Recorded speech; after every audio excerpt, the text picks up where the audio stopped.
प्रभु यीशु मसीह के जलाली सामर्थ्य नाम में आप सबों को जय मसीह की। जय मसीह की।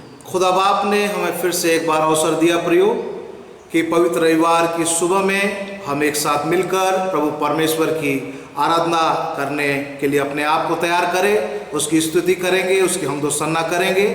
आइए हम सभी अपने स्थानों में खड़े हो जाएं। आज की आराधना परमेश्वर पिता, परमेश्वर पुत्र, परमेश्वर पवित्र आत्मा के नाम से हम आरंभ करेंगे। आइए एक साथ मिलकर आह्वान गीत में हम सम्मिलित होंगे।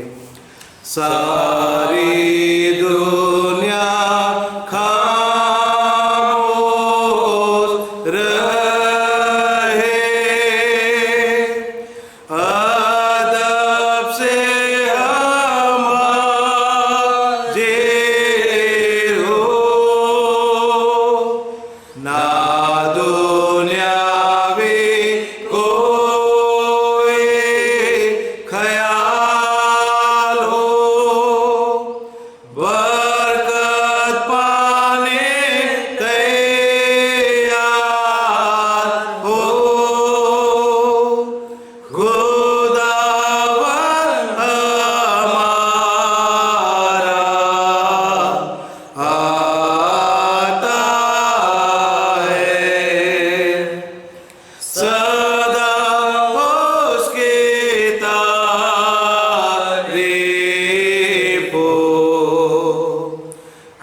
पृथ्वी के लोगों, यहोवा का जय जयकार करो, आनंद से यहोवा की आराधना करो, जय जयकार के साथ उसके सम्मुख आओ। निश्चय जानो कि यहोवा ही परमेश्वर है, उसी ने हमें बनाया और हम उसी के हैं। हम उसकी प्रजा और उसकी चराई की भेड़ें हैं। उसके फाटकों से धन्यवाद और उसके आंगनों में स्तुति करते हुए प्रवेश करो। यहोवा का धन्यवाद करो, उसके नाम को धन्य कहो और अपने जीवन के द्वारा प्रभु परमेश्वर की महिमा करें। आइए प्रियो, अपने आंखों को बंद करें और प्रभु परमेश्वर से हम दुआ करें और निवेदन करें कि आज की पूरी आराधना के द्वारा केवल प्रभु को महिमा मिलने पाए। हे सर्वशक्तिमान दयालु पिता प्रभु परमेश्वर, यीशु नासरी के जलाली सामर्थ्य नाम को लेकर खुदा बाप आपके पवित्र चरण तले आते हैं। धन्यवाद देते हैं क्योंकि आपने एक सुंदर अवसर आपने हमें दिया। आज की इस पवित्र आराधना में शुरू से लेकर अंतिम चरण तक प्रभु आप हमारी मदद करिए। गीतों गाया जाना, वचन का पढ़ा जाना, मनन और चिंतन किया जाना यहोवा प्रभु परमेश्वर आपकी अगुवाई के द्वारा हो। यीशु नासरी के नाम से मांग लेते, आमीन। प्रियो, हम इस रीति से अपने स्थानों में खड़े रहते हुए प्रभु परमेश्वर की महिमा में 286 नंबर का हम गीत गा रहे हैं। रूह मेरी खुश होती सिर्फ तेरे हुजूर।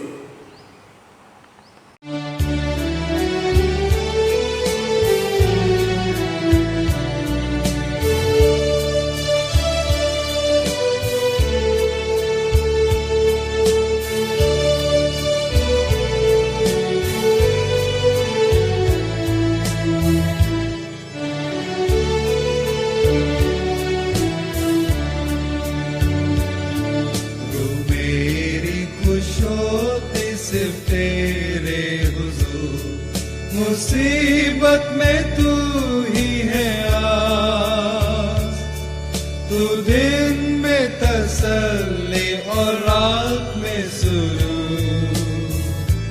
तू मेरी उम्मीद और मिराज, तू भेड़ों को लेकर कहाँ जाता जवान है, कहाँ वो खुश चरागा। तो मौत के इस वादी में मैं क्यों हैरान, या इस जंगल में फिरूं तन्हा। मैं क्यों तुझसे भटकूं आवारा और दूर, और जंगल में करूं फरियाद। इन आंसू और रंजो तकलीफ पर जरूर सब दुश्मन तो होवेंगे शार। निगाह जब वो करता सफेद रिश्तेगार, क्या खुशी से होते खुशहाल। वो बोलता और गूंजता ज़मीन और ज़मान, और करता खुदावन की हार। मैं सुनूंगा तेरी सब बातें जुबान, आवाज तेरी प्यार से मामो। तू मुझे बचा ले और हो निगहबान, कि तू ही है मेरा सुरूर।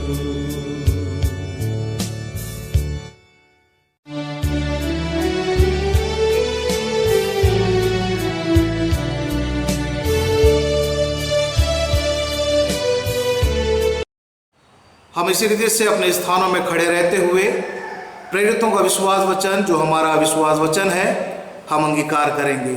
मैं विश्वास करता हूँ सर्वशक्तिमान परमेश्वर पिता पर, जो स्वर्ग और पृथ्वी का सृजनहार है, और उसके इकलौते पुत्र हमारे प्रभु यीशु मसीह पर, जो पवित्र आत्मा से देहधारी होकर मरियम नाम कुमारी से उत्पन्न हुआ, पैंतुस पिलातुस के राज में दुख उठाया, क्रूस पर चढ़ाया गया, मर गया और गाड़ा गया, तीसरे दिन मृत्यु में से जी उठा, स्वर्ग पर चढ़ गया और सर्वशक्तिमान ईश्वर पिता के दाहिने हाथ जा बैठा है, जहाँ से जीवतों और मृत्यु का न्याय करने फिर आवेगा। मैं विश्वास करता हूँ पवित्र आत्मा पर, प्रचलित पवित्र कलीसिया पर, पवित्र लोक की संगति, पापों की क्षमा, देह के जी उठने और अनंत जीवन पर। आमीन। प्रियो, हम सभी अपने स्थानों में हम बैठ जाएंगे।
आइए प्रियो, अपने सिरों को झुकाएं और कुछ देर प्रभु परमेश्वर के साथ प्रार्थना में हम समय बिताएंगे।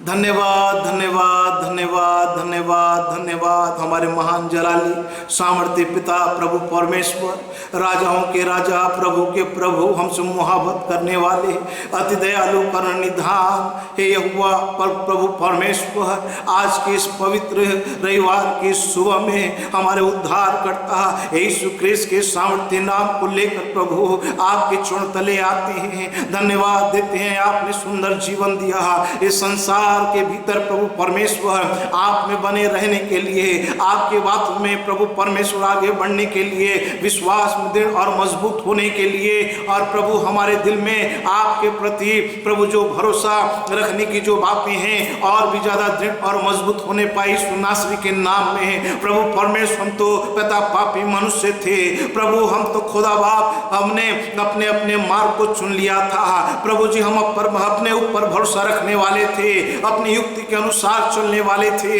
लेकिन प्रभु आपने सही समय में अपने पुत्र यीशु को जगत में भेजा और उनके कुर्बानी के द्वारा, उनके बलिदान के माध्यम से, उनके लहू बहाने के माध्यम से, उनके तीसरे दिन मृतकों में से जी उठने के द्वारा प्रभु परमेश्वर आपने हमें ले पालकपन के सामर्थ्य से आपने भर दिया। आपने अपने बेटा और बेटी बनने का प्रभु परमेश्वर में अवसर दिया कि खुदा आपकी आधीनता में हम रहते हुए आपके जय के झंडे को ऊंचा करने पाए। जबकि प्रभु आज भी पिता आपने हमें एक अवसर दिया कि आत्मा सच्चाई के साथ हम आपकी आराधना करने पाए। प्रभु परमेश्वर, मैं आपसे निवेदन करता हूँ खुदा जी, पूरे तेरे दास और दासियों के लिए जो तेरे उम्दा कलामों को प्रभु परमेश्वर फेसबुक के माध्यम से, यूट्यूब के माध्यम से, व्हाट्सएप के माध्यम से, फोन प्रभु कॉन्फ्रेंस के माध्यम से प्रभु परमेश्वर और खुदा अन्य अन्य माध्यमों से खुदा जी प्रभु परमेश्वर आपके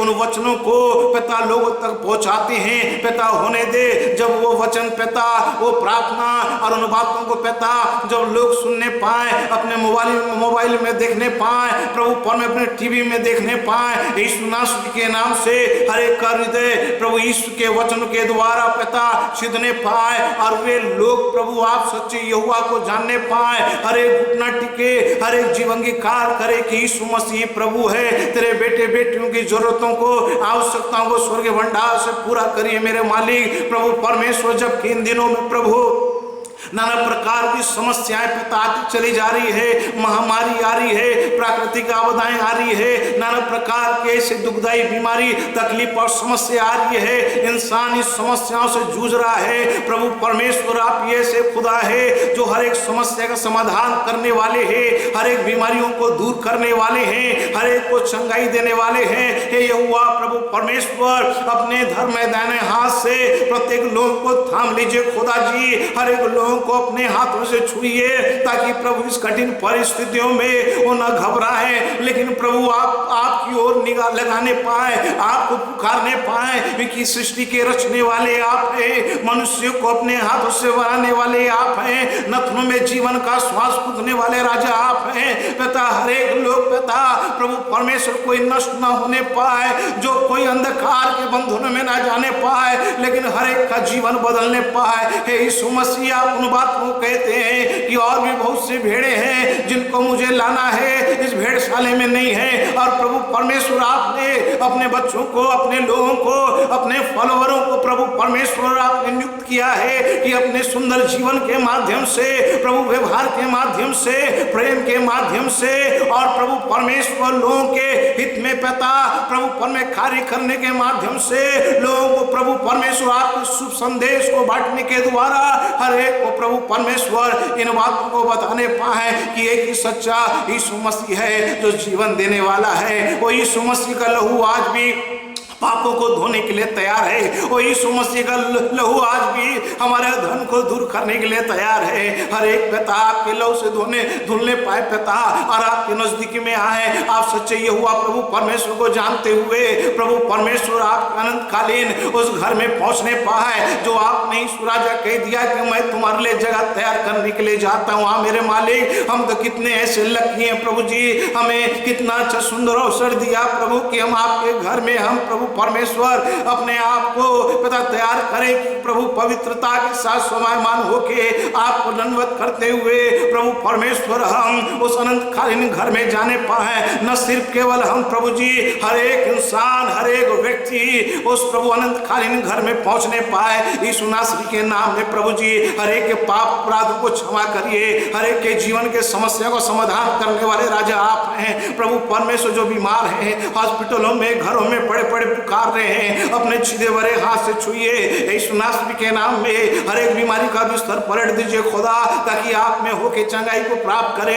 हर एक पिता ऐसे जवान जो भटके हुए हैं, जो नशे के गिरफ्त में पाए जाते हैं, गंदी गंदी आदतों में प्रभु पर में जो बंधे हुए हैं, प्रभु ऐसे जवान बेटे बेटियों को निकालिए उस शैतान के बंधनों से, ताकि अपने जवानों की दिनों में आपके भय में होके जीवन व्यतीत करें। प्रभु परमेश्वर तीमुथियुस के जैसे वचन में, विश्वास में पवित्र जीवन व्यतीत करके लोगों के सामने आदर्श बनने के लिए हर एक जवान बेटे बेटियों की निगरानी करिए खुदा। ऐसे जवान जिनका विवाह नहीं हुआ है, उनको विवाह के बंधन में बांधिए पता। ऐसे जवान प्रभु जी जो एजुकेटेड है पता, हायर स्टडी उन्होंने कर लिया है लेकिन नौकरी नहीं मिल पा रहा है पता, दया करिए एक अच्छी नौकरी उनको प्रदान करिए खुदा।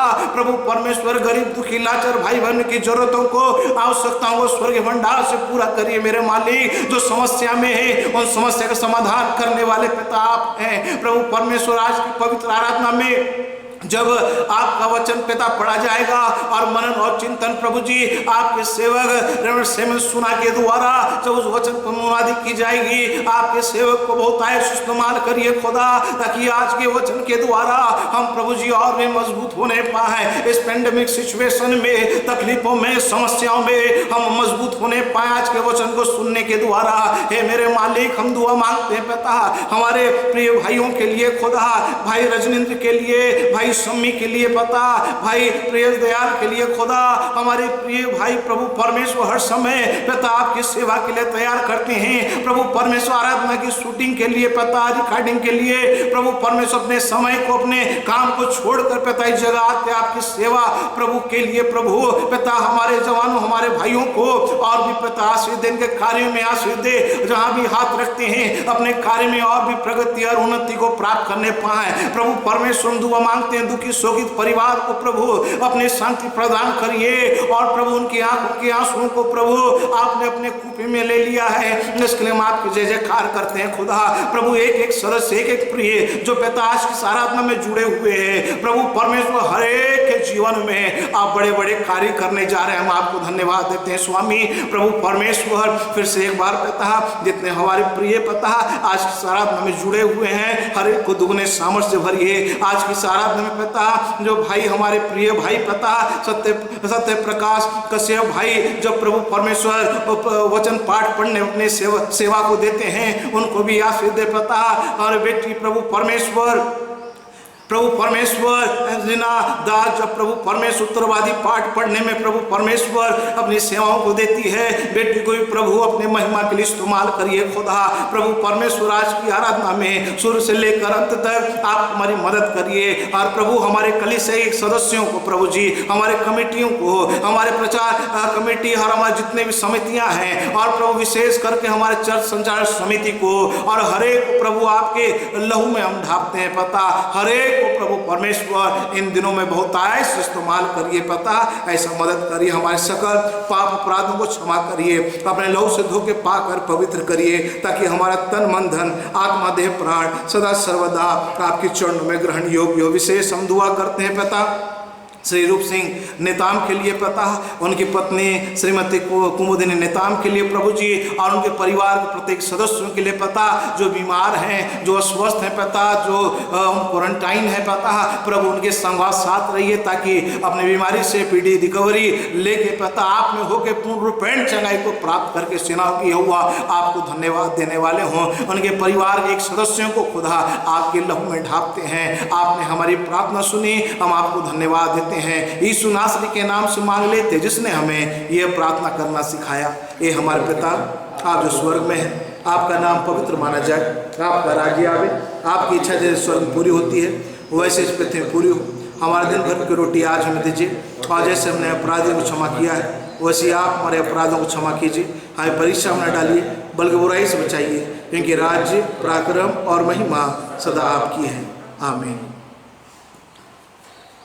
आइए प्रियो, इस समय हम बारी बारी से चुने हुए पाठ पढ़ने के लिए गीत किताब से निकाल लेंगे। चुने हुए पाठ की संख्या 45, यहोवा की बाट जोहना।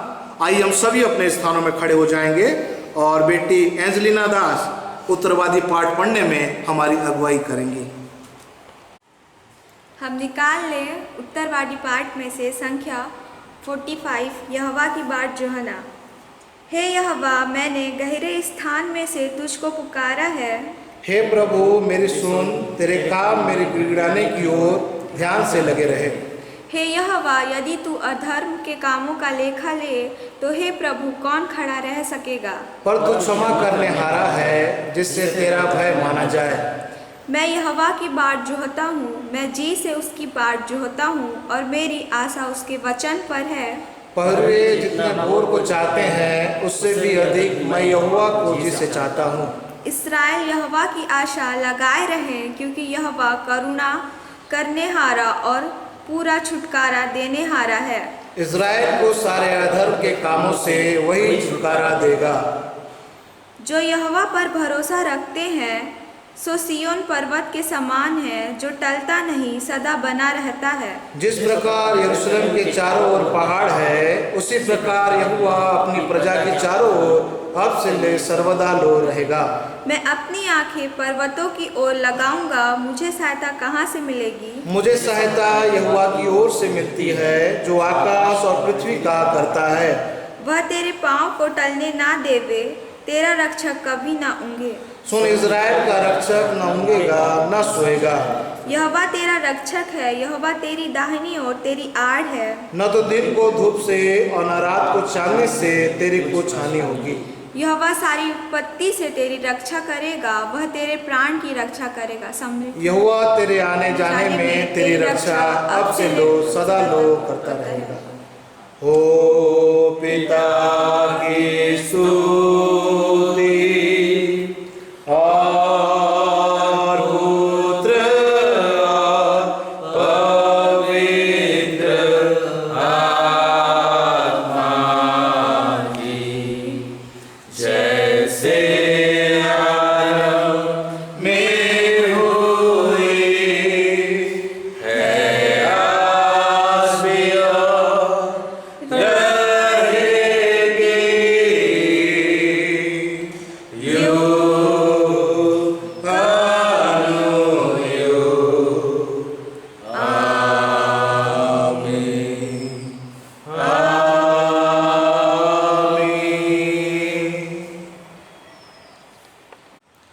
हम इसी रीति से अपने स्थानों में खड़े रहेंगे।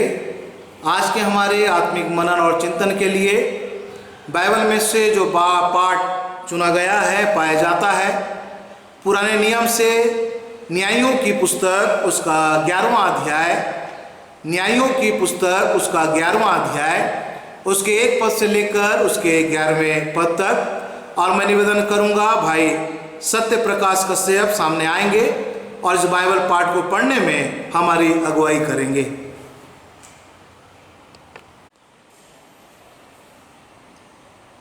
मैं धन्यवाद देना चाहता हूं प्रभु परमेश्वर पिता को, जिन्होंने सुंदर और संगति के साथ इस समय को मेरे लिए ठहराया है। और मैं धन्यवाद देना चाहता हूं हमारे दोनों पासवान को, जिन्होंने प्रभु के जीवित अनमोल वचन को पढ़ने का मुझे मौका दिया। और सारी कलीसिया को प्रभु यीशु मसीह के मधुर मीठे नाम में मेरी ओर से नमस्कार। आइए प्रियो, हमें प्रभु की ओर से जो वचन दिया गया है पढ़ने के लिए, पुराने नियम की पुस्तक उस न्याय की पुस्तक उसका 11 अध्याय 1 से लेकर के 11 तक।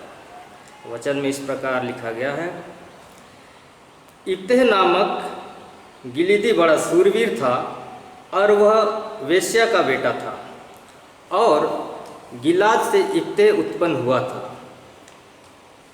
गिलाद की स्त्री के भी बेटे उत्पन्न हुए, और जब वे बड़े हो गए तब इब्तेह को यह कहकर निकाल दिया तू तो पराई स्त्री का बेटा है, इस कारण हमारे पिता के घराने में कोई भाग ना पाएगा। तब इब्तह अपने भाइयों के पास से भागकर तोब देश में रहने लगा और इब्तह के पास लुच्चे मनुष्य इकट्ठे हो गए और उसके संग फिरने लगे। कुछ दिनों के बाद अम्मोनी इसराइल से लड़ने लगे। तब अम्मोनी इसराइल से लड़ते थे, तब गिलाद के वृद्ध लोग इब्तह को तोब देश से ले आने को गए और इब्तह ने इब्तह से कहा, चल कर हमारा प्रधान हो जा कि हम अम्मोनियों से लड़ सके। इब्तह ने गिलाद के वृद्ध लोगों से कहा, क्या तुमने मुझसे बैर करके मुझे मेरे पिता के घर से निकाल ना दिया था? फिर अब संकट में पड़कर मेरे पास क्यों आए हो? गिलाद के वृद्ध लोगों ने इब्तह से कहा, इस कारण हम अब तेरी ओर से फिरे हैं कि तू हमारे संग चलकर अम्मोनियों से लड़े। तब तू हमारी ओर से गिलाद के सभी निवासियों का प्रधान ठहरेगा।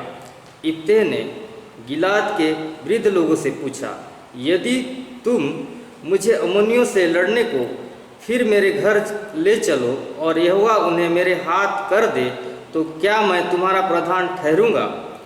गिलाद के वृद्ध लोगों ने इब्तह से कहा, निश्चय हम तेरी इस बात के अनुसार करेंगे।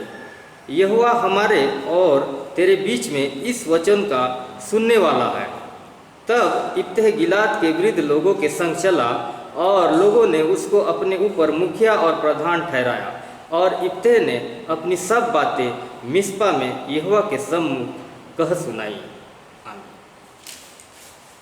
गा के मुझको सुनाओ फिर मंगल सुसमाचार, समझो मैं उसका मंगल सुसमाचार। सुंदर जीवन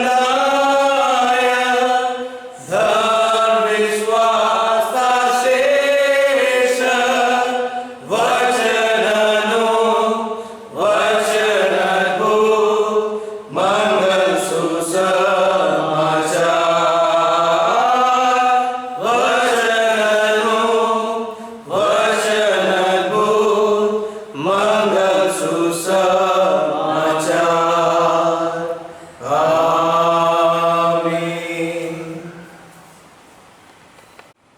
आइए प्रियो, इस समय हम विशेष दुआ करेंगे जिनका बीते सप्ताह और आज विवाह की वर्षगांठ है, जन्म दिवस है, और जिन प्रियो ने चंगाई को प्राप्त किया और प्रभु ने जिनके जीवन में आश्चर्य रीति से कार्य किया है, ये आप लोगों के लिए समय है कि हम आपके लिए विशेष दुआ करें।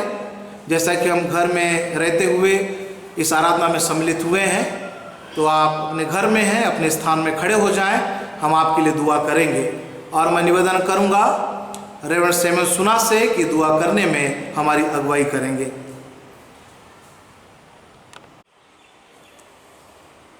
आइए प्रियो, हम सब अपने सिरों को परमेश्वर पिता के सम्मुख बड़े आदर के साथ प्रार्थना में झुकाएंगे। और इस समय हम प्रार्थना कर रहे हैं हमारे उन सभी प्रिय सदस्य गणों के लिए जिनके जन्मदिवस पिछले सप्ताह में थे या आज हैं, जिन परिवारों में विवाह की वर्षगांठ मनाई गई और जिन प्रिय सदस्य गणों ने अपने जीवन में परमेश्वर पिता के महान अनुग्रह को महसूस किया है, अनुभव किया है। आप सबों से विनती है, निवेदन है कि आप अपने स्थानों पर खड़े हो जाएंगे।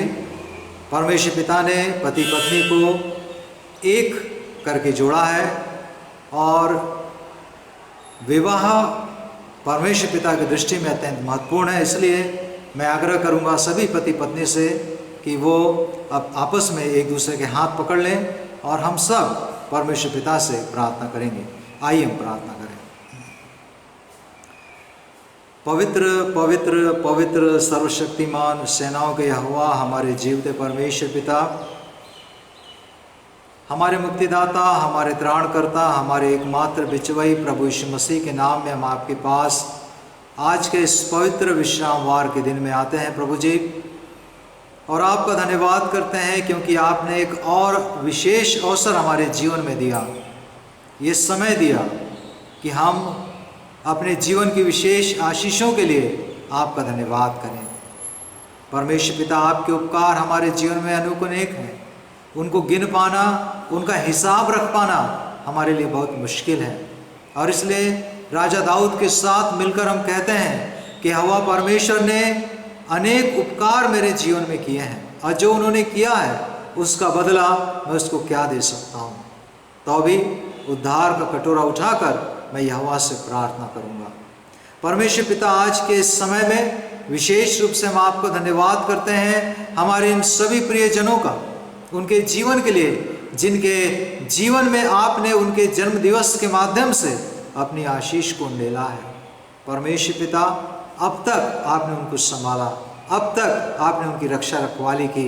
जीवन के आने वाले वर्षों में भी आपका अनुग्रह, आपकी उपस्थिति उनके संग और साथ बनी रहे। परमेश्वर पिता, हम धन्यवाद देते हैं कि हमारे प्रिय आप पर विश्वास रखते, आप पर भरोसा रखते और अपने धन्यवाद रूपी बलिदान आपके चरणों पर अर्पित करते हैं।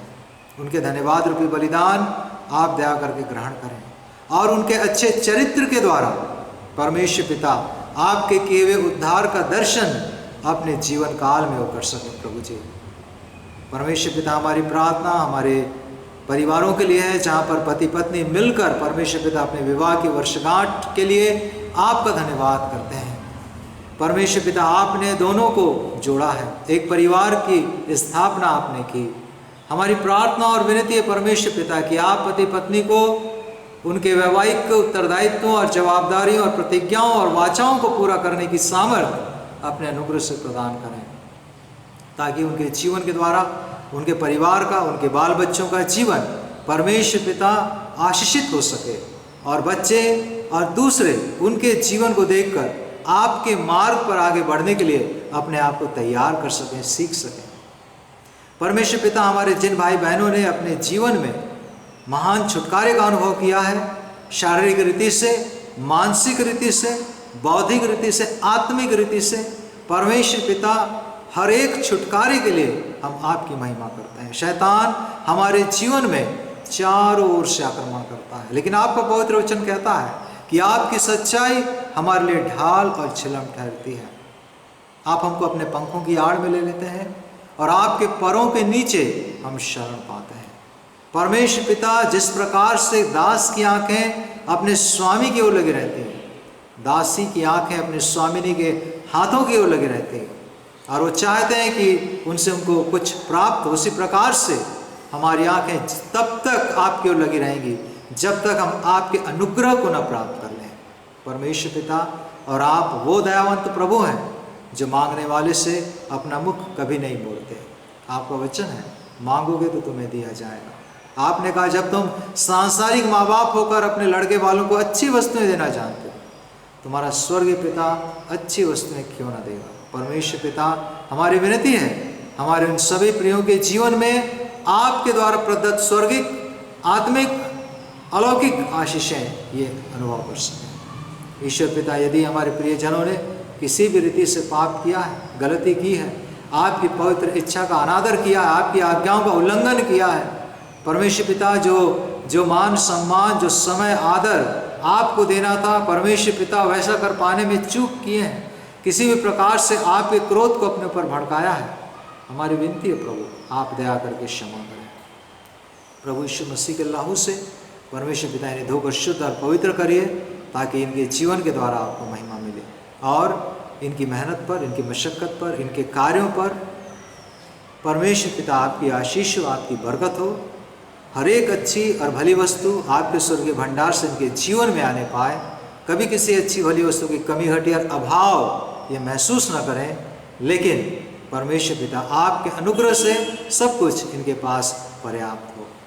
परमेश्वर पिता, हमारी प्रार्थना और विनती है कि आपका अनुग्रह हमेशा इनके जीवन पर बना रहे, ताकि आपकी ज्योति इनके माध्यम से दूसरों तक प्रकट हो। आपने प्रार्थना सुनी, आशीष दी, आपका धन्यवाद। विनती प्रभु यीशु मसीह के नाम से मांगते हैं, आमीन। प्रियो, इस समय हम विशेष गीत हम सुनेंगे पहला विशेष गीत श्रीमती कमला जॉन एवं साथियों के द्वारा हम 2 विशेष गीत सुनेंगे और उसके बाद हमारी बेटियों के द्वारा बेटी पेरुस कुलदीप और शेरन कुलदीप के द्वारा हम विशेष गीत सुनेंगे और उसके पश्चात जो वचन हमने पढ़ा है उस वचन को प्रभु परमेश्वर के सेवक रेवरेंड सेमेन सुना के द्वारा दुआ के साथ उन वचनों को हम सुनेंगे। आप सभी को जय मसीह की। आइए प्रभु के नाम में प्रभु के महिमा के लिए गीतों को गाएं। आओ चलिए प्रभु के पास, दया का सागर करुणा का सागर भरता है मन का गागर। चलो चले प्रभु के पास, जीवन का दाता शांति का दाता प्यार से बुला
वादा पूरा हुआ, बेजान शरीर ने फिर सांसें ली, खामोशी में से तूने पुकारा, कब्र तेरी जीत कहाँ,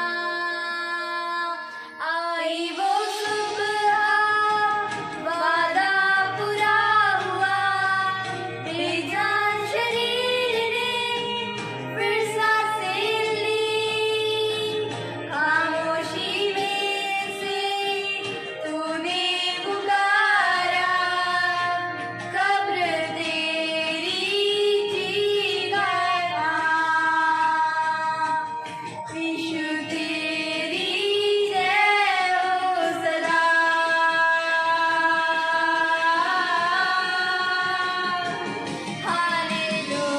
हालेलुया, प्रभु तेरी स्तुति हो, हालेलुया, तूने हराया मृत्यु को, तूने तोड़ी हर तस्वीर, तेरे नाम मेरी हार, यीशु मसीह तू है आशा मेरी। हालेलुया, प्रभु तेरी स्तुति हो, हालेलुया, तूने हराया मृत्यु को, तूने तोड़ी हर तस्वीर, तेरे नाम मेरी हार, यीशु मसीह तू है आशा मेरी। यीशु मसीह तू है आशा मेरी, यीशु मसीह तू है आशा मेरी। Thank you. आप सबों को जय मसीह की। परमेश्वर पिता आप सबों को बड़ी आशीष दें।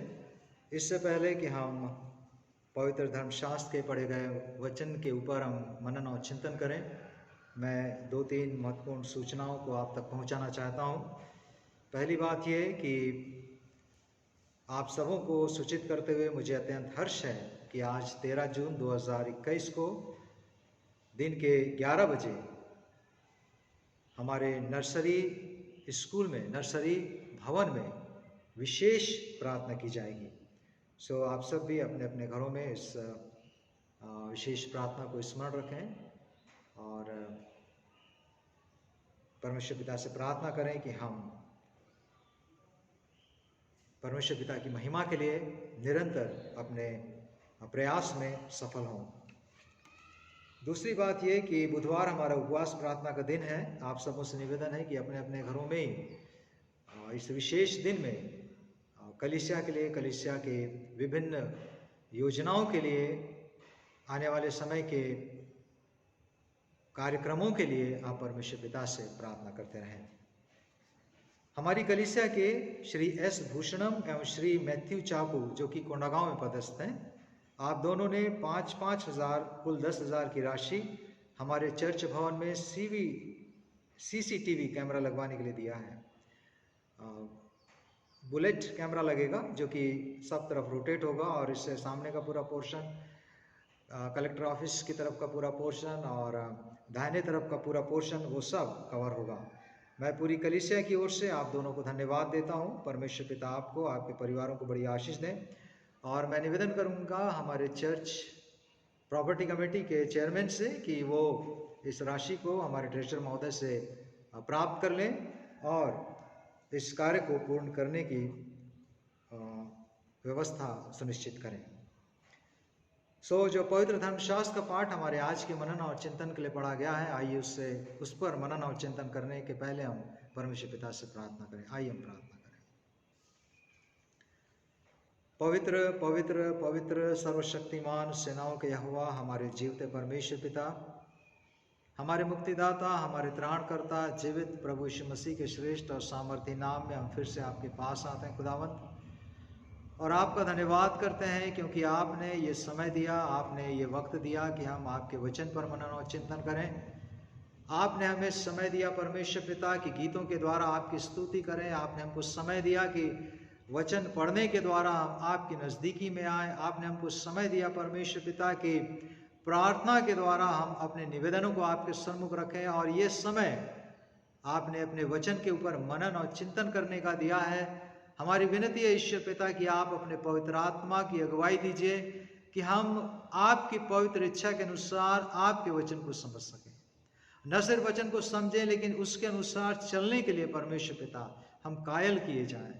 परमेश्वर पिता हम जानते हैं कि हमें कई कमियां हैं परमेश्वर पिता, लेकिन हर एक कमी को, हर एक त्रुटि को, हर एक दोष को, हर एक विकार को, हर एक अशुद्धता को दूर करने वाले प्रभु आप हैं। क्षमा करने वाले प्रभु आप हैं, दया करने वाले प्रभु आप हैं, तरस खाने वाले प्रभु आप हैं। अपने बड़े अनुग्रह से है परमेश्वर पिता हम पर दया करें, हमारे अपराधों को क्षमा करें।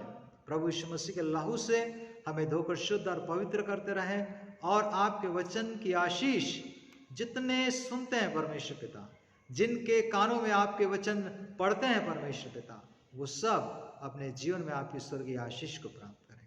धन्यवाद कि आपने प्रार्थना सुनी, आशीष दी। विनती प्रभु यीशु मसीह के नाम से मांगते हैं, आमीन। आज हम थोड़ी देर के लिए पवित्र धर्मशास्त्र के पुराना नियम से न्यायों के पुस्तक के ऊपर और उस पुस्तक में दिए गए एक चरित्र के ऊपर हम मनन और चिंतन करेंगे। आप जानते हैं कि पुराना नियम सर्वप्रथम इब्रानी भाषा में लिखा गया, और इब्रानी भाषा में न्यायों के लिए जो शब्द आया है वह है शुफेतीम, जिसका अर्थ है न्यायी, शासक, छुड़ाने वाले या बचाने वाले। शोफेत में सिर्फ न्याय बनाए रखने और झगड़े निपटाने तक की बात नहीं है, लेकिन इसमें मुक्ति है और छुटकारा भी शामिल है। पहले तो न्यायी लोगों को छुटकारा दिलाते हैं, और उसके बाद वे राज और न्याय का काम करते हैं। न्याय की पुस्तक आप में से बहुतों को मालूम होगा शमूएल ने लिखी है, और ऐतिहासिक तौर पर आप पाएंगे कि यहोशू से लेकर यहोशू की मृत्यु के बाद जब तक शाऊल राजा नहीं बनाया गया तब तक के समय का ये वर्णन करती है। यह पतन, सताव, प्रार्थना और छुटकारे का वर्णन करती है। इसमें इज़राइल की प्रजा जीत के उल्लास से, हार की पीड़ा में, आज़ादी से गुलामी में और आगे बढ़ने की जगह पीछे हटने की स्थिति में आ जाती है, उस बात का इसमें वर्णन किया गया है। और जब आप इसका अध्ययन करेंगे तो पाएंगे कि इस्राएली लोग सच्चे यहोवा परमेश्वर को, जिन्होंने उनको मिस्र की गुलामी से छुटकारा दिया और कनान देश में पहुंचाया, उनको छोड़कर वो बार बार झूठे देवी देवताओं की ओर फिरते हैं, और परमेश्वर पिता उनके पाप का दंड इस प्रकार से देते हैं कि वो दूसरे लोगों की अधीनता में चले जाते हैं, बंधुआई में चले जाते हैं। फिर उसके बाद जब वो दुहाई देते हैं, पश्चाताप करते हैं, तब परमेश्वर पिता उनको छुड़ाते हैं। न्यायियों 2 और उसका 16वें पद को यदि आप पढ़ेंगे तो उसमें लिखा है, तो भी यहोवा उनके लिए न्यायी ठहराता था, जो उन्हें लूटने वाले के हाथ से छुड़ाते थे। किंतु फिर वही चक्र चलता था। ये लूटने वालों के हाथ से न्यायी लोग उनको छुड़ाते थे, लेकिन फिर से वो कुछ समय के बाद परमेश्वर पिता के पवित्र मार्ग से वो भटक जाते थे। फिर से वो झूठे देवी देवताओं को पूजने लगते थे। तो भी जब वो पश्चाताप करते थे, परमेश्वर पिता उनको फिर से विजय देते थे। इस पुस्तक के द्वारा एक महत्वपूर्ण बात हम पाते हैं जिसका प्रकटीकरण होता है, वो ये कि यहोवा परमेश्वर अपने लोगों को कभी भी पूर्ण रूप से नहीं छोड़ते। यहोवा परमेश्वर कभी भी अपने लोगों को पूर्ण रूप से नहीं छोड़ते। हम में से कोई कभी भी ये नहीं सोचना चाहिए कि परमेश्वर पिता ने मुझको पूरी रीति से छोड़ दिया है, परमेश्वर पिता ने मेरे पाप और मेरे अधर्म के कारण मुझको पूरी रीति से भुला दिया है। हम कभी भी ऐसा ना सोचें। यदि आप निर्गमन 12 1 से 13 पढ़ेंगे और निर्गमन 15 उसके 16वें पद को पढ़ेंगे, निर्गमन 15 और 16 में पढ़ूंगा, निर्गमन 15 और उसका 16वां पद, निर्गमन 15 और उसका 16, उसमें ऐसा लिखा है, उनमें डर और घबराहट समा जाएगा, तेरी बाह के प्रताप से वे पत्थर की नाई अबोल होंगे, जब तक हे यहोवा तेरी प्रजा के लोग निकल न जाएं जब तक तेरी प्रजा के लोग जिनको तूने मोल लिया है पार न निकल जाए। परमेश्वर पिता अपने वचन के द्वारा इस बात को प्रकट करते हैं कि आप और मैं, परमेश्वर पिता ने हमको मोल लिया है, मेमने के लहू से हम मोल लिए गए हैं। उसी प्रकार कलीसिया भी प्रभु यीशु मसीह के पवित्र लहू से मोल ली गई है। यदि आप प्रकाशित वाक्य की पुस्तक और उसका पहला अध्याय, प्रकाशित वाक्य और उसका पहला अध्याय और उसके 5वें पद को पढ़ेंगे तो उसमें बड़ा स्पष्ट लिखा है। प्रकाशित वाक्य 1 और 5 उसमें लिखा है, और यीशु मसीह की ओर से जो विश्वासियों के साक्षी और मरे हुओं में से जी उठने वालों में पहलौठा और पृथ्वी के राजाओं का हाकिम है, तुम्हें अनुग्रह और शांति मिलती रहे, जो हमसे प्रेम रखता है और जिसने अपने लहू के द्वारा हमें पापों से छुड़ाया है। सो कलीसिया के सदस्यगण प्रभु यीशु मसीह के पवित्र लहू से छुड़ाए गए हैं। यही बात आप पहला पत्रस 1:18-19 में भी आप पढ़ सकते हैं। और इसलिए परमेश्वर पिता पवित्र वचन में इब्रानियों 13 और उसके 5वें अध्याय पद में कहते हैं, मैं तुझे कभी न छोड़ूंगा और न कभी तुझे त्यागूंगा। यही कारण है कि जब इस्राएली इवन परमेश्वर पिता के पवित्र मार्ग से फिर जाते थे, जब वो पश्चाताप करते, दुहाई देते थे, परमेश्वर पिता फिर से उनकी प्रार्थनाओं को सुनते थे, फिर से उनको छुटकारा देते थे। यद्यपि न्यायों का समय इस्राएल के लिए अंधकार का समय था, किंतु कुछ जीवन ऐसे थे उस समय भी जो कि अंधकार में चमकते हैं। और ऐसे ही एक व्यक्ति है जिसका नाम यिप्तह है, जिसके बारे में बाइबल से हमने पढ़ा है। यद्यपि यिप्तह अपने जीवन काल में संघर्ष और अवरोधों के बीच में अपने जीवन को व्यतीत करता है, किंतु परमेश्वर पिता के लिए वो महान कार्य करता है। यिप्तह के लिए बहुत ज्यादा स्थान न्यायों की पुस्तक में नहीं दिया है। 11वां अध्याय पूरा है, 12वें अध्याय के 6-7 पद तक है यिप्तह के बारे में बस। तो भी नए नियम में चूंकि वह विश्वास योग्य रहा, इसलिए नए नियम में भी उसका वर्णन आया है। यदि आप इब्रानियों 11 और उसका 32वें पद को निकालें तो उसमें आप लिखा है, इस प्रकार से लिखा है, अब और क्या कहूं, क्योंकि समय नहीं रहा कि गिदोन का, बाराक का और शिमशोन का और यिप्तह का और दाऊद और शमूएल का और भविष्यद्वक्ताओं का वर्णन करूं। सो इब्रानियों का अज्ञात लेखक इस बात को मेंशन कर रहा है कि यिप्तह कितना महत्वपूर्ण है। So his life was remarkable, worth noticing. वो महत्वपूर्ण चरित्र है उसका, और उसके इमीडिएट बैकग्राउंड के लिए कि क्या चल रहा था उस समय, हम 10वें अध्याय में जा सकते हैं, न्यायों और उसका 10वां अध्याय, उसके कुछ पदों को पढ़ेंगे तो हमको समझ में आ जाएगा। न्यायों 10 और मैं उसके 11वें पद से पढ़ता हूं, जल्दी पढ़ूंगा। न्यायों 10 और उसके 11वें पद से, यहोवा ने इस्राएलियों से कहा, क्या मैंने तुमको मिस्रियों, एमोरियों, अम्मोनियों और पलिश्तियों के हाथ से न छुड़ाया था? फिर जब सिदोनी और अमालेकी और माओनी लोगों ने तुम पर अंधेर किया और तुमने मेरी दुहाई दी, तब मैंने तुमको उनके हाथ से भी न छुड़ाया? तो भी तुमने मुझे त्याग कर पराये देवताओं की उपासना की है, इसलिए मैं फिर तुमको न छुड़ाऊंगा। तुमको मालूम है कि मैंने तुमको छुड़ाया था, तो भी तुमने मुझको त्यागा, पराये देवताओं की उपासना की, इसलिए अब मैं तुमको नहीं छुड़ाऊंगा। यहोवा परमेश्वर पिता कह रहे हैं। आगे कहते हैं, जाओ अपने माने हुए देवताओं की दुहाई दो, तुम्हारे संकट के समय वे ही तुम्हें छुड़ाएं। जाओ जिनको तुमने माना है, जिनको तुमने मुझसे ज्यादा महत्व दिया है, जिनके साथ तुमने ज्यादा समय व्यतीत किया है, उनकी दुहाई दो। संकट के समय तकलीफ हो जाती है, तब तुम मेरे पास क्यों आते हो? जबकि जब सब ठीक रहता है तुम ज्यादा समय उनके साथ व्यतीत करते हो, अपना समय, अपना एनर्जी, अपना टाइम, अपना टैलेंट, अपना बेस्ट आप उनको देते हैं। और जब तकलीफ हो जाती है, कठिनाई में पड़ गए, परेशानी में पड़ गए, बंधुआई में पड़ गए, दुर्दशा में पड़ गए, बीमारी में पड़ गए, दुर्घटना में पड़ गए, अकाल में पड़ गए, अभाव में पड़ गए, तब मेरे पास आ रहे हैं। ये न्याय संगत नहीं है। इस्राएलियों ने दुहाई दो, तुम्हारे संकट के समय वे ही तुम्हें छुड़ाएं। इस्राएलियों ने यहोवा से कहा, हमने पाप किया है, इसलिए जो कुछ तेरी दृष्टि में भला हो वही हमसे कर, परंतु अभी हमें छुड़ा। तब वे पराये देवताओं को अपने मध्य में से दूर करके यहोवा की उपासना करने लगे, और वह इस्राएलियों के कष्ट के कारण खेदित हुआ। और इस्राएली फिर पश्चाताप करते हैं और अपने बीच से पराये देवताओं को दूर करते हैं, और इसको देखकर परमेश्वर पिता उनके कष्ट के कारण वो दुखित होते हैं। और उसके बाद अम्मोनी फिर से इकट्ठे हो गए, गिलाद में अपने डेरे डाले, इजरायली मिस्पा में अपने डेरे डाले। और अब इजरायलियों के बीच में ये बात हो रही है कि हमारी तरफ से युद्ध का आरंभ कौन करेगा। हमारी तरफ से युद्ध का आरंभ वही व्यक्ति करेगा, या जो व्यक्ति करेगा वो हम में प्रधान हो जाएगा, वही हमारा लीडर हो जाएगा, वही हमारा हेड हो जाएगा।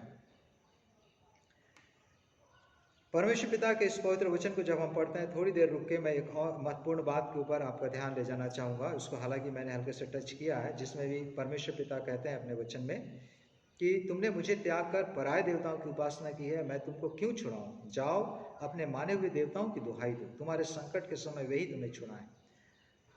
परमेश्वर पिता ये चाहते हैं कि हम परमेश्वर पिता के साथ, परमेश्वर पिता को हमेशा मानते रहें, परमेश्वर पिता के साथ ज़्यादा समय व्यतीत करें, और परमेश्वर पिता संकट के समय हमारे शरण स्थान और हमारे सहायक ठहरेंगे। लेकिन कई बार हम ऐसा करते हैं कि हम संसार को ज़्यादा समय देते हैं। कई बार हो सकता है कि मैं मोबाइल को ज़्यादा समय दे रहा हूँ, उतना समय मैं परमेश्वर को नहीं दे रहा हूँ। और परमेश्वर पिता का वचन इसके अनुसार क्या कर रहा है कि जब संकट का समय आएगा तो तुम्हारे मोबाइल को तुमको छुड़ाने दो, तुम मोबाइल की दुहाई दो ना। तुमने तो उसको ऐसा कर लिया जैसे कि मानो वो कोई देवता है।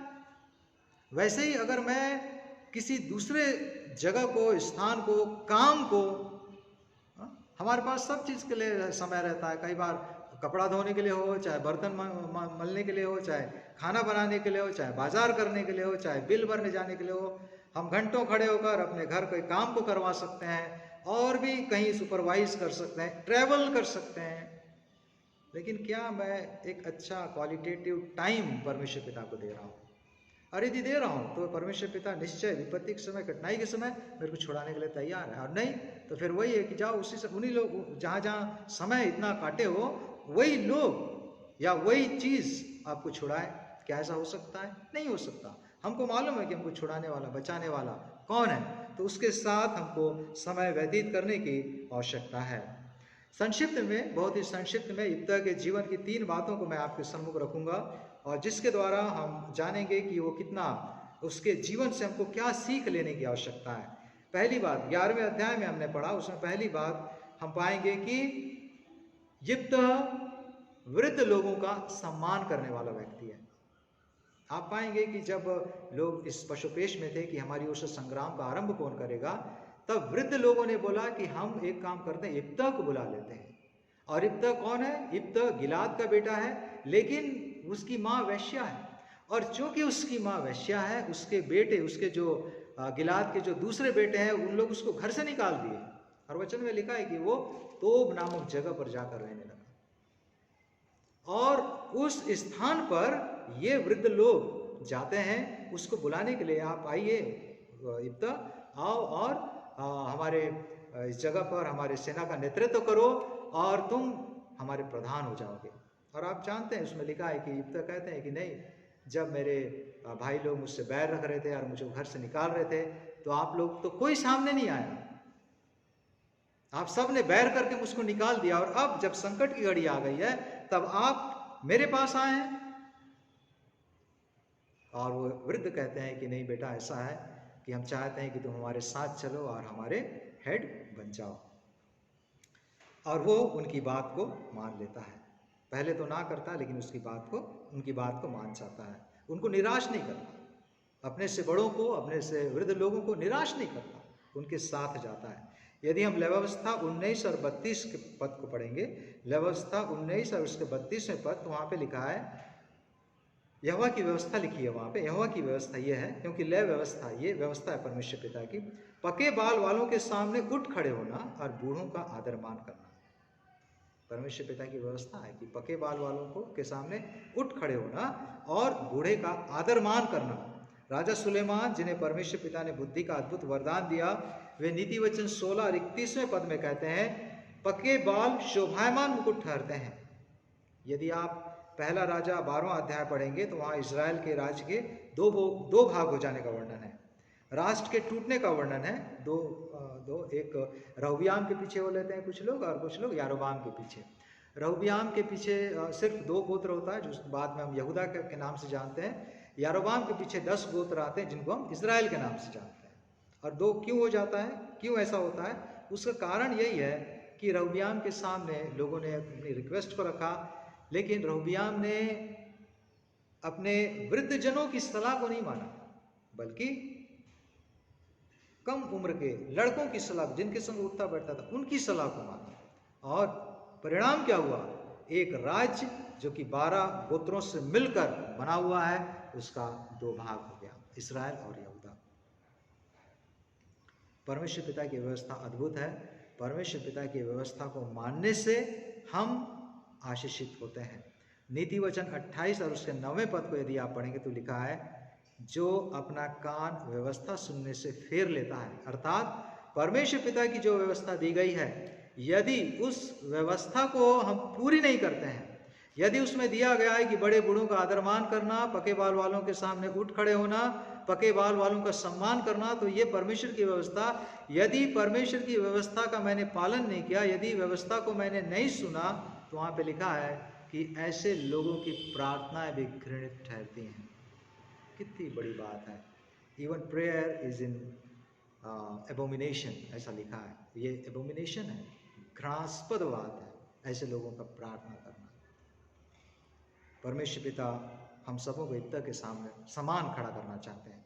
हमारे जवानों को इब्ता के समान खड़ा करना चाहते हैं, अपने अनुग्रह से भरना चाहते हैं, अपने आत्मिक सेना के नेतृत्व करने का कार्यभार उनके कांधों पर देना चाहते हैं। लेकिन इसके लिए ज़रूरी है कि वो अपने बड़े बूढ़ों का आदर मान करें, उनकी बातों को सुने। क्या मैं बड़े बूढ़ों का आदर मान करता हूँ? मुझको पूछने की आवश्यकता है। दूसरी बात, इब्ता ने अपनी सब बातें मिस्पा में यहोवा के सामने कह सुनाई। 11वें पद में हमने पढ़ा होगा। इसमें हम देखते हैं कि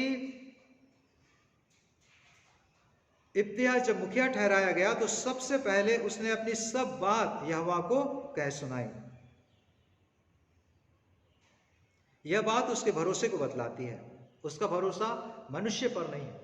वो ऐसा नहीं सोच रहा है कि मुझको मनुष्यों ने प्रधान बनाया है, लेकिन वो ये सोच रहा है कि मुझको प्रधान बनाने वाले स्वयं परमेश्वर हैं। और इसलिए अपनी सब बातों को सबसे पहले वो, इससे पहले कि अम्मोनियों से बात करे, इसके बाद आप देखेंगे कि उसका एक बड़ा वर्णन है कि वो अम्मोनियों के राजा से बहुत अच्छे से बात करता है, उनको पूरा कन्विंस करने के लिए पूरी कोशिश करता है। इससे पहले कि अम्मोनियों के राजा से बात करे, उसने ये जरूरी समझा कि मैं परमेश्वर पिता से बात करूं।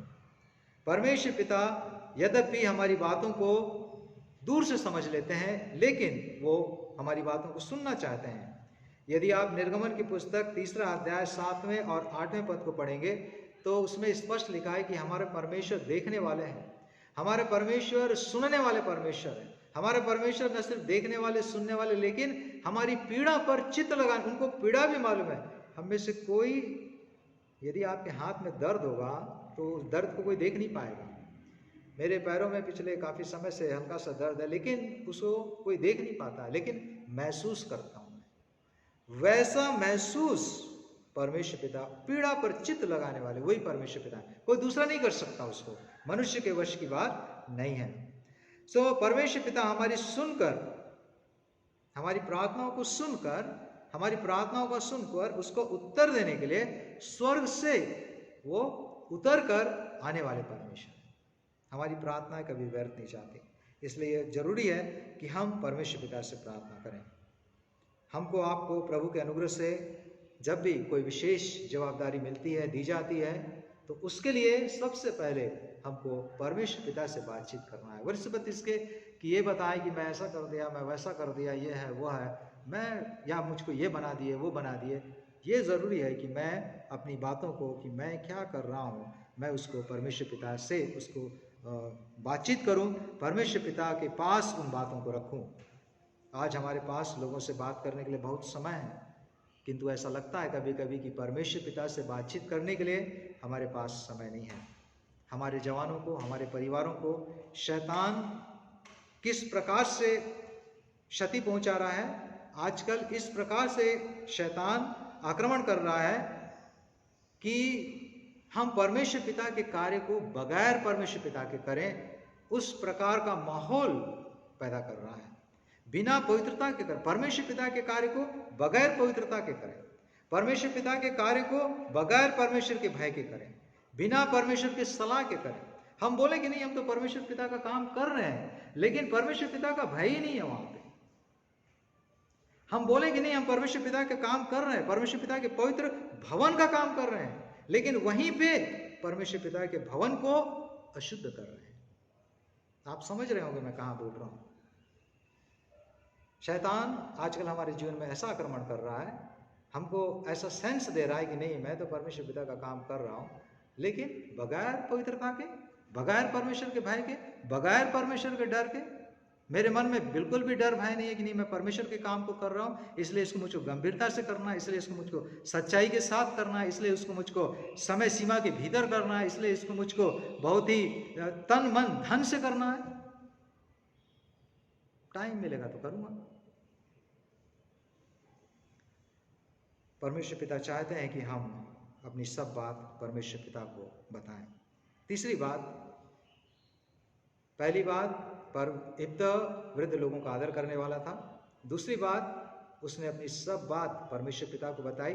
तीसरी और आज के लिए अंतिम बात है, तो कई बातें, लेकिन तीसरी बात बताकर समाप्त करूंगा। उसमें यह कि यिप्तिया ने अपने वचन को पूरा किया। जब मिस्पा में उसने पूरी बात यहोवा परमेश्वर पिता को बता दी, तब उसने अम्मोनियों के राजा से कहा कि तुम क्यों मेरे देश में मुझसे लड़ने के लिए आए हो। और अम्मोनियों के राजा ने कहा कि तुमने अर्योग तक और अर्नोन तक, यब्बोक तक और यरदन तक मेरे देश को ले लिया है। तुमने ले लिया, उसको छीन लिया। इसराइलियों ने, उसने कहा छीन लिया है और तुम मुझको उसको वापस कर दो बगैर लड़ाई के। और तब ये कहते हैं, इब्ता कहते हैं कि ऐसा नहीं है। जब हमारे लोग मिस्र देश की गुलामी से निकले, लाल समुद्र को पार किए, कादेश जंगल में आए और वहां पर वो अपने डेरे खड़े किए। उन लोगों ने कनान देश में आने के लिए रास्ते में एदोम था, एदोम का देश था, तो एदोम के राजा को बोला कि हमको बीच से जाने दीजिए। एदोम ने मना कर दिया। मोआब का देश था उधर पे, मोआब के देश से बोले कि हमको बीच से जाने दीजिए, उन लोगों ने मना कर दिया। तो वो घूमकर बाईपास से किनारे किनारे इधर अर्नोन तक आए और यहीं तक वहां उनका सिवाना था। और इसके बाद से एमोरियों का देश चालू होता था और एमोरियों का राजा सिहोन था। सिहोन से हमने बोला कि हमको बीच से जाने दीजिए, वो तलवार लेकर खड़ा हो गया अपनी सेना के साथ। हमको उसको युद्ध करना पड़ा। हमारे परमेश्वर पिता ने हमको उसके ऊपर जय दिया। तो एमोरियों का जितना देश है, प्रदेश है, अर्नोन से यब्बोक तक और यब्बोक से यरदन तक का, अब वो हमारा हो गया। हमारे परमेश्वर पिता यहोवा ने एमोरियों को उस देश से खदेड़ दिया, अब वो हमारा हो गया और अब हमारा वहां पर राज्य है। उसके बाद हम आगे बढ़े और आसपास के पूरे क्षेत्र में हमने अपना कब्जा कर लिया। ये सब यहोवा परमेश्वर पिता ने हमारे लिए किया। 300 साल तक हम वहां पर राज करते रहे। उस समय तुम क्यों नहीं आए बोलने के लिए कि नहीं हमारा है? अभी क्यों आए? आप देखिए कितने अच्छी रीति से उसको उत्तर दे रहा है। कौन? यिप्ता। क्यों? क्योंकि उसको मालूम है कि उसका इतिहास क्या है। क्या मुझको मालूम है कि मेरा इतिहास क्या है? वो 12 गोत्रों में से यिप्ता मनश्शे गोत्र का था। उसको मालूम है इतिहास क्या है, कैसे कैसे उसके लोग परमेश्वर पिता के द्वारा अगुवाई पाकर कनान देश में पहुंच रहे हैं। और वहां पर वो इस बात को भी समझता है कि अम्मोनी उसकी बात को नहीं समझता। वो बोलता है कि नहीं मैं लड़ूंगा। तो जानता है वो कि वो कितना बलशाली है, इसलिए वो वहां पर एक बात करता है, परमेश्वर पिता से वाचा बांधता है कि यदि मैं अम्मोनियों से जीत जाऊंगा तो घर में आऊंगा तो अपने घर से जो पहले बाहर निकलेगा भेंट करने के लिए मुझसे, उसको मैं परमेश्वर के लिए होम बलि करूंगा, अलग चढ़ाऊंगा उसको। अगर आप पूरे वचन को पढ़ेंगे तो ऐसा नहीं है कि उसको मार दिया। होम बलि मतलब परमेश्वर को चढ़ाऊंगा, होम बलि के रूप में चढ़ाऊंगा, परमेश्वर पिता के लिए मैं उसको अलग करूंगा। उस समय होम बलि के लिए या उस छुटकारे के लिए भी प्रावधान है, बाइबल में दिया है, व्यवस्था की पुस्तक आप पढ़ेंगे तो। लेकिन वो नहीं करता। उस अपनी बेटी को बोलता है, बेटी तूने क्या किया, तूने मेरी कमर तोड़ दी, तू भी मेरे कष्ट देने वालों में शामिल हो। उसकी बेटी बोलती है, नहीं पापा आपने जो वचन दिया उसको पूरा करिए, मैं रहूंगी, आजन्म कुमारी रहूंगी, अब मैं शादी नहीं करूंगी, हमारा वंश भले क्यों न रुक जाए। वो अपने वचन को पूरा करता है। उसकी बेटी उसके साथ है, क्योंकि ये, और आप पाएंगे इसमें लिखा है जब वो ये वचन वो बोलता है, इससे पहले उसमें लिखा है कि और परमेश्वर का आत्मा युक्ता पर समा गया, और उसके बाद वो ये प्रतिज्ञा करता है। सो परमेश्वर पिता की पवित्र आत्मा की अगुवाई में वो प्रतिज्ञा करता है और अपने वचन को वो पूरा करता है। परमेश्वर पिता चाहते हैं कि हम, उसमें लिखा है कि उसने अपने मन्नतें पूरी की। परमेश्वर पिता चाहते हैं कि मैं जब परमेश्वर पिता के साथ कुछ मन्नत मांगता हूँ तो उसको मैं पूरा करूँ। और वचन में ऐसा भी लिखा है कि मन्नत का पूरा न करना से अच्छा है कि हम मन्नत न माने। परमेश्वर पिता के साथ हमारी कई वाचा होती है, उन वाचाओं को हमको पूरा करना आवश्यक है। परमेश्वर पिता चाहते हैं कि विश्वास योग्य ठहरे। यदि हम उन वाचाओं को पूरा नहीं करेंगे, जो मन्नत हमने मांगी है उनको हम पूरा नहीं करेंगे, तो फिर हम क्या ठहर जाएंगे? झूठे ठहर जाएंगे। और झूठों का भाग नर्क में है।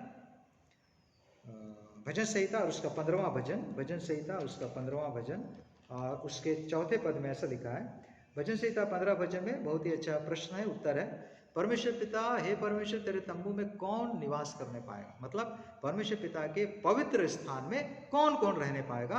और कई क्वालिफिकेशन दिया है, उसमें कई विशेषताएं दी गई हैं। उनमें से एक विशेषता पढ़ता हूँ, 4था पद, वह जिसकी दृष्टि में निकम्मा मनुष्य तुच्छ है और जो यहोवा के डरवैयों का आदर करता, जो यहोवा के डरवैयों का आदर करता है, जो शपथ खाकर बदलता नहीं चाहे हानि उठाना पड़े। जिसने एक बार शपथ खाई, जो बदलता नहीं है चाहे उसको हानि भी हो जाए, वही व्यक्ति परमेश्वर पिता के पवित्र स्थान में निवास करने पाएगा। हम सब परमेश्वर पिता के पवित्र स्थान में निवास करना चाहते हैं। मैं आशा करता हूँ, मैं प्रार्थना करता हूँ कि हम सब परमेश्वर पिता के पवित्र स्थान में निवास करें। लेकिन इसके लिए जरूरी है प्रियो कि जो शपथ हम खाते हैं, जो वाचा हम मानते हैं, जो मन्नत हम मानते हैं, जो बोली हम बोलते हैं, वो सब हम परमेश्वर पिता के सन्मुख हम उसको पूरा करें। प्रभु यीशु मसीह इस बात को बहुत ही सीरियसली लेते हैं। यदि आप मत्ती रचित सुसमाचार 12वां अध्याय 36 और 37 निकालेंगे, मत्ती रचित सुसमाचार और उसका 12वां अध्याय, मत्ती 12 36 37, मत्ती 12, उसमें न्याय के समय का भी वर्णन है। मत्ती 12 36 37 में लिखा है, और मैं तुमसे कहता हूं कि जो जो निकम्मी बातें मनुष्य कहेंगे, न्याय के दिन हर एक बात का लेखा देंगे। हम ऐसा ना सोचें कि हमने कभी कोई बात कहीं पे कही है और उसका लेखा देना ना पड़ेगा, क्योंकि तू अपनी बातों के कारण निर्दोष और अपनी बातों ही के कारण दोषी ठहराया जाएगा। यदि मेरी बात सही की सही है तो सही है, नहीं की नहीं है तो सही है, नहीं तो हम गलत या दोषी ठहरेंगे।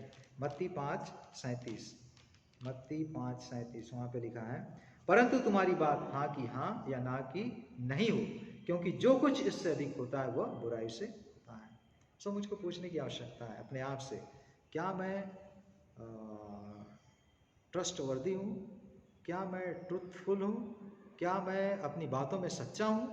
क्या लोग मेरी बातों को सुनकर विश्वास करेंगे? क्या इस लायक का मेरा चरित्र है, मेरा जीवन है? परमेश्वर पिता चाहते हैं कि जो वचन, जो मन्नत हम मांगते हैं उसको पूरा करें। इब्तिया के जीवन में परमेश्वर पिता ने उसको आशीष दी। उसके बाद 12वें अध्याय में भी आप जाएंगे, 6वें पद तक उसका वर्णन है, बहुत अच्छा वर्णन है। आप पढ़ सकते हैं कि परमेश्वर पिता ने उसको और भी आशीष दी। लेकिन हम उसके जीवन में पाते हैं कि महत्वपूर्ण विशेषताएं हैं, और उन विशेषताओं को परमेश्वर पिता अपने लोगों के जीवन में देखना चाहते हैं, आपके जीवन में देखना चाहते हैं, मेरे जीवन में देखना चाहते हैं, परिवार में देखना चाहते हैं, कलीसिया में देखना चाहते हैं कि हम अपने से बड़ों का सम्मान करें, कि हम अपनी सब बात परमेश्वर पिता के सम्मुख कहें, परमेश्वर पिता से कहें। इससे पहले कि हम किसी भी लोग से कहें, हम परमेश्वर पिता से कहें, और फिर जब मन्नत हम मांगते हैं हम उसको अवश्य पूरा करें। और ऐसा करने के द्वारा, अपने जीवन के द्वारा प्रभु को महिमा दें, और प्रभु हमको और हमारे कार्यों को आशीष करेंगे। प्रभु परमेश्वर का हम धन्यवाद देते हैं आज के जीवित जलाली वचन के लिए। और प्रभु ने बहुतायत से अपने सेवक को हमारे बीच में इस्तेमाल किया। उसी वचनों को स्मरण रखते हुए आइए प्रियो, हम भेंट के लिए गीत गाएंगे। 313 नंबर का गीत है, यीशु को मैं सब कुछ देता।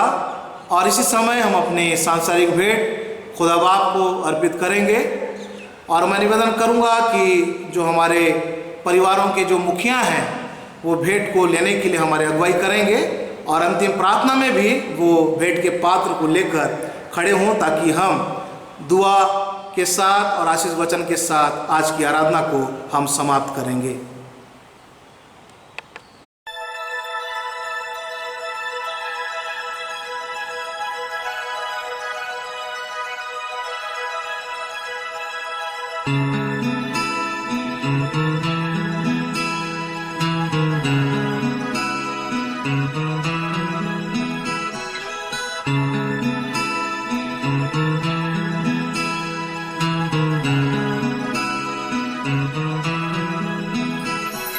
यीशु को मैं सब कुछ देता, सब कुछ करता हूँ कुर्बान। जीऊँगा मैं रोज़ मसीह में, उस पर रखूँगा ईमान।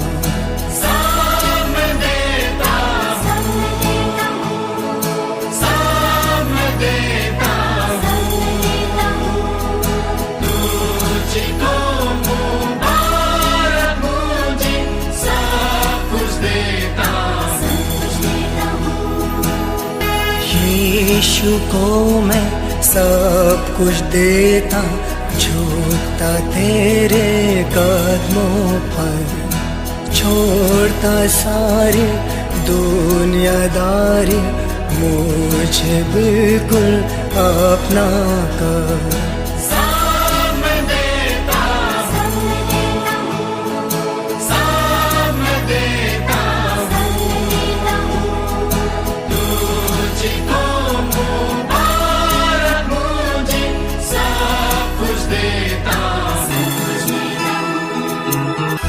यीशु को मैं सब कुछ देता, मुझे ले और अपना कर, दे मकबूलियत की गवाही, हूँ मैं तेरा सरासर।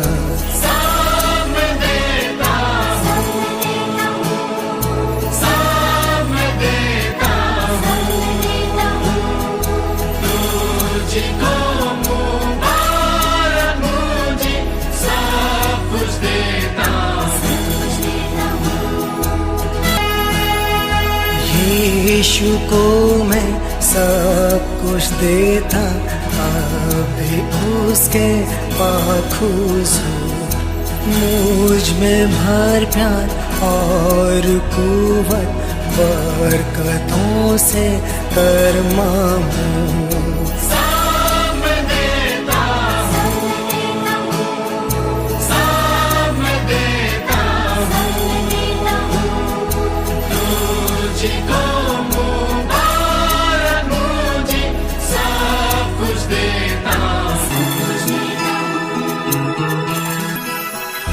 यीशु को मैं सब कुछ देता, रूह की आग दिल में है, आका माना जात की खुशी, सन्ना सन्ना उसकी जय।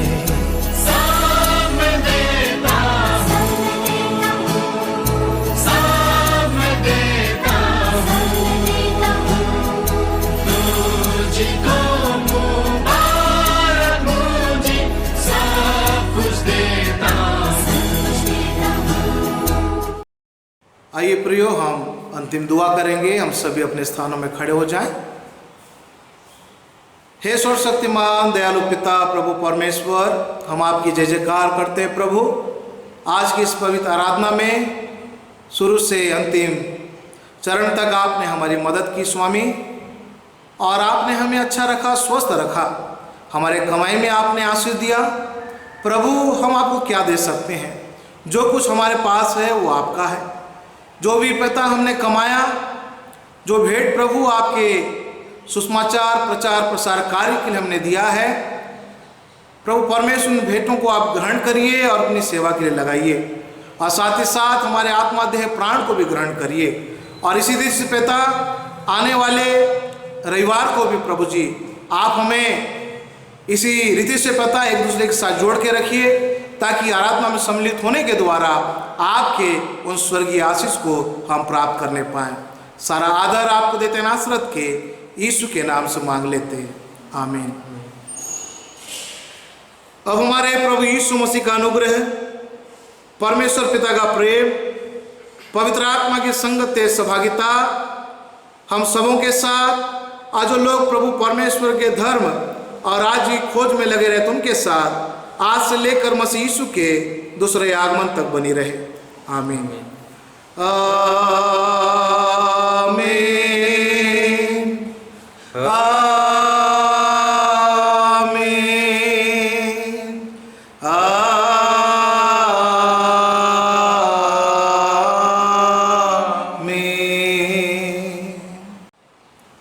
आप सभी को प्रभु परमेश्वर के मधुर और जलाई नाम में जय मसीह की।